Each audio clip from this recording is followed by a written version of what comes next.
স্বতন্ত্র বিশ্ববিদ্যালয়ের রূপরেখায় সেশন জট, শিক্ষক স্বল্পতা, ক্লাসরুম বৃদ্ধি সহ অন্যান্য সংকট নিরসনের পরিকল্পনা দেখতে চান ৭ কলেজের শিক্ষার্থীরা। শিক্ষাজীবন যেন ক্ষতির মুখে না পড়ে সেদিকটাতেও নজর রাখার অনুরোধ তাদের। এদিকে শিক্ষাবিদরা বলছেন ৭ কলেজ নিয়ে বিশ্ববিদ্যালয় গড়া দীর্ঘ সময়ের ব্যাপার, এতে শিক্ষা কার্যক্রম ব্যাহত হতে পারে। সুকন্যা আমিরের প্রতিবেদনে বিস্তারিত। আন্দোলনের জেরে ঢাকা বিশ্ববিদ্যালয় থেকে অধিভুক্তিমুক্ত হয়েছে ৭ কলেজ। দাবি অনুযায়ী পরিকল্পনা করা হচ্ছে স্বতন্ত্র প্রাতিষ্ঠানিক পরিচয়। এজন্য বিশ্ববিদ্যালয় মঞ্জুরি কমিশন ইউজিসির মাধ্যমে গঠন করা হয়েছে কমিটি।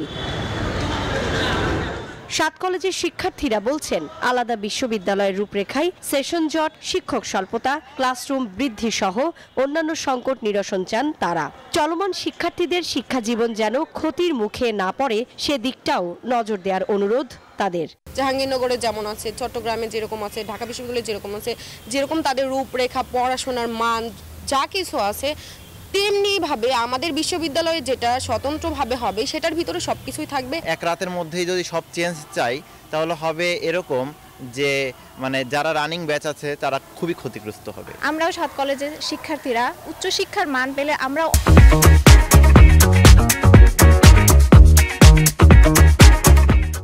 অনেক দূর যেতে পারবো। আন্তর্জাতিক বিশ্বের যে বিশ্ববিদ্যালয় কাঠামোগুলো রয়েছে সেখান থেকে সর্বোচ্চ যৌক্তিক কাঠামোটি এই ৭ কলেজে অ্যাপ্লাই করা হবে এবং এর মাধ্যমে আমাদের উচ্চশিক্ষার সর্বোচ্চ দুয়ারটি উন্মোচিত হবে।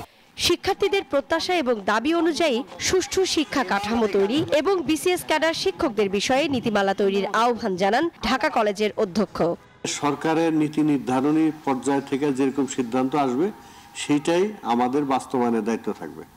এখন এটা ছাত্রদের প্রত্যাশার সাথে মিল থাকলে খুব ইজি হবে, আর যদি সেখানে কোনো রকম পরিবর্তন সেগুলা ছেলেরা যদি মেনে নেয় ইজি, আর না হইলে হয়তো একটু সময় সাপেক্ষ ব্যাপার। এদিকে ৭টি কলেজ নিয়ে বিশ্ববিদ্যালয় তৈরির পরিকল্পনা, তাকে বাস্তবে রূপ দেয়া, একাডেমিক কার্যক্রম পরিচালনা দীর্ঘ সময়ের ব্যাপার। এতে শিক্ষার্থীদের শিক্ষা কার্যক্রম হুমকির মুখে পড়ার সম্ভাবনা বেশি, বলছেন শিক্ষাবিদ সিদ্দিকুর রহমান।